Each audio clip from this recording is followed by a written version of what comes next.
ఉమ్మడి అనంతపురం జిల్లాలో వెనుకబడిన ప్రాంతంగా గుర్తింపు పొందిన నియోజకవర్గం. కానీ ఇది నిన్నటి మాట. నేడు రాజకీయ చైతన్యానికి, ప్రధాన పార్టీల అభ్యర్థుల రణానికి వేదికగా మారింది. దీనికి ప్రధానమైన కారణం ఇక్కడ బరిలో నిలిచిన అభ్యర్థులే. అందున తెలుగుదేశం పార్టీ నుంచి చేస్తున్న అభ్యర్థి వలన ఇక్కడ రాజకీయాలపై అందరి దృష్టి మళ్లింది. ఎవరు ఊహించని విధంగా ఆయనకు టికెట్ రావడం ఒక సంచలనమైతే, ఆయన ఇక్కడ వేస్తున్న అడుగులు ఇంకో సంచలనంగా మారాయి. 70 ఏళ్ల కళ్యాణదుర్గం చరిత్రలో స్వతంత్రులతో పాటు Congress, Janata party, CPI, YCP, TDP అభ్యర్థులు గెలుపొందారు. మాజీ మంత్రి, పిసిసి మాజీ చీఫ్ రఘువీరారెడ్డి 2009లో ఈ స్థానం నుంచి గెలిచి కాంగ్రెస్ ప్రభుత్వంలో మంత్రిగా పనిచేశారు. 1983, 1994, 1999, 2004, 2014లో టీడీపీ అభ్యర్థులు విజయం సాధించారు. ఈ లెక్కల ప్రకారం చూస్తే కళ్యాణదుర్గం టీడీపీకి బలమైన ప్రాంతమన్నది ప్రత్యేకంగా చెప్పాల్సిన పని లేదు. కానీ గత 5 ఏళ్లుగా కళ్యాణదుర్గం రావణ కాష్టంగా మారింది. అదే సమయంలో ఇక్కడ వైసీపీ నుంచి గెలిచిన ఉషశ్రీ చరణ్ వైఖరి కారణంగా ఆ పార్టీ పరిస్థితి దారుణంగా మారింది. కళ్యాణదుర్గంలో ఒకప్పుడు టైట్ ఫైట్గా ఉన్న వారిని సురేంద్రబాబు వన్ సైడ్గా మార్చేశారు. కానీ టీడీపీలో ఉన్న కీలక నేత ఉమామహేశ్వర నాయుడు వైసీపీలోకి వెళ్లడంతో ఇక్కడ రాజకీయాలు మరింత గరంగా మారాయి. ఎప్పుడూ లేని ఘర్షణ వాతావరణం కూడా ఇక్కడ కనిపిస్తుంది.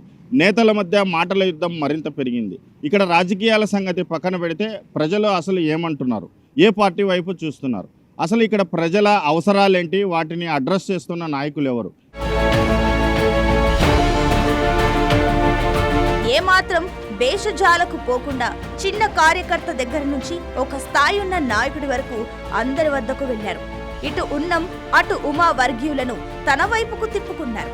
సరిగ్గా నెల తిరిగేసరికి సురేంద్రబాబు పేరు కళ్యాణదుర్గంలో ఒక రేంజ్ లో వినిపించేలా చేశారు. ఏ మారుమూల గ్రామానికి వెళ్లినా సురేంద్రబాబు వినిపించేలా చేసుకున్నారు.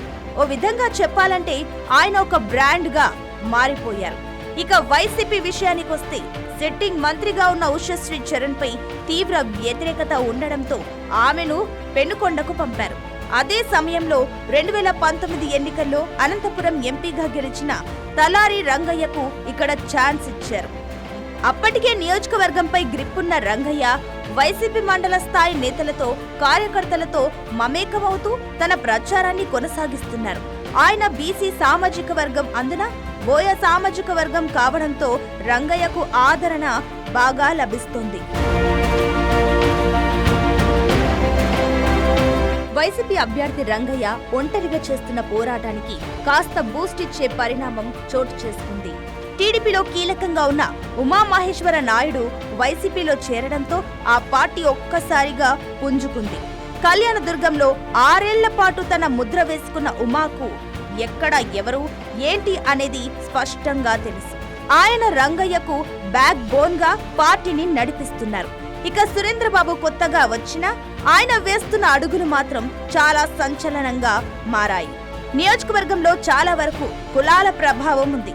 రూరల్ ఏరియా కావడంతో పట్టింపులు ఎక్కువగా ఉంటాయి.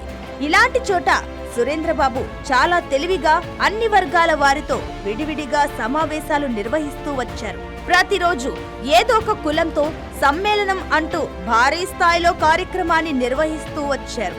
కులంలో వారికున్న సమస్యలు ఏంటి, వాటి పరిష్కారానికి ఏం చేయాలన్న దానిపై హామీలు ఇస్తూ ముందుకు సాగుతున్నారు. సరిగ్గా ఇదే ఆయన పేరు నియోజకవర్గమంతా మారుమోగేలా చేసింది. ఇది కళ్యాణదుర్గం నియోజకవర్గంలో ప్రజల అభిప్రాయం. నేతల బలాబలాలు ప్రచారంలో నువ్వా నేనా అన్నట్టుగా ముందుకు సాగుతున్న నాయకులు ఇప్పుడు పోల్ మేనేజ్మెంట్పై దృష్టి పెట్టారు. ఇందులో సురేంద్రబాబు క్యాస్ట్ వారీగా ఓటర్లను ఆకర్షించే తీరు, అలాగే అభివృద్ధి విషయంలో స్పష్టమైన హామీలు ఇవ్వడం, ఆర్థికంగా కూడా బలమైన వ్యక్తి కాకపోవడంతో ఆయన గెలుపుపై ఎక్కువ అంచనాలు ఉన్నాయి. అందుకే సీఎం జగన్ కూడా ఇక్కడికి వచ్చి ప్రచారం చేశారన్న అభిప్రాయం కనిపిస్తుంది. కళ్యాణదుర్గం నియోజకవర్గం మొత్తం గ్రామీణ ప్రాంతం ఉంటుంది. ఇక్కడ 90% మంది వ్యవసాయం మీద ఆధారపడి జీవిస్తున్నారు. కానీ సాగునీటి వనరులు సరిగ్గా లేకపోవడం వలన వ్యవసాయం భారంగా మారింది. అందుకే చాలా మంది రైతులు సైతం కూలీలుగా మారి బెంగళూరు, హైదరాబాద్ వంటి ప్రాంతాలకు వలసలు వెళ్లారు. ఇక అరకొర చదువుకున్న వారు సైతం బెంగళూరుకు వెళ్తేనే పని దొరుకుతుందని భావించి చాలా తక్కువ వేతనాలకు పనిచేస్తున్నారు. సురేంద్ర వచ్చిన తర్వాత ఆ పరిస్థితిని గుర్తించి సాగు, తాగునీటి గురించి ఎక్కువగా ఆలోచించారు. కళ్యాణదుర్గంకి చిరకాల స్వప్నమైన భైరవవాణి తిప్ప ప్రాజెక్టుకు నీరందించగలిగితే ఇక్కడ 120కి పైగా చెరువులకు నీరందుతుంది. దీని ద్వారా వ్యవసాయం కోలుకుంటుంది. అదే సమయంలో పరిశ్రమలు తీసుకొచ్చే అవకాశమూ ఉంటుంది. అందుకే సురేంద్రబాబు మొదటి నుంచి చెబుతున్న మాట ఒక్కటి, తాను ఎమ్మెల్యే అవగానే చంద్రబాబు కాళ్ళైనా పట్టుకొని బీటీ ప్రాజెక్టు పనులు పూర్తి చేసి ఇక్కడి చెరువులకు నీరందిస్తామన్నారు. అలాగే పరిశ్రమలు తీసుకొచ్చి ఇక్కడ ఉద్యోగ ఉపాధి అవకాశాలు కల్పిస్తామన్నారు. కానీ ఇవే హామీలను రంగయ్య స్పష్టంగా ఇవ్వలేకపోతున్నారు. వైసీపీ ప్రభుత్వ పథకాలతో కొన్ని కుటుంబాలకు లబ్ధి జరిగినప్పటికీ యువత ప్రభుత్వ ఉద్యోగాలకు సిద్ధమవుతున్నారు. దీంతో భవిష్యత్ కోసం మార్పు కోరుకునే అవకాశం ఉందని స్థానికులు అభిప్రాయం వ్యక్తం చేస్తున్నారు. సురేంద్రబాబు ఇస్తున్న హామీలు, కూటమి మేనిఫెస్టో, ఆయన ఆర్థిక బలం టీడీపీకి ప్లస్ అయ్యే ఛాన్స్ ఉంది. ఇటు రంగయ్యకు మాత్రం క్యాస్ట్ బలం, ఉమా చేరిక, జగన్ సంక్షేమ పథకాలు ప్లస్ అవుతాయన్న అభిప్రాయం ప్రజల్లో స్పష్టంగా కనిపిస్తోంది.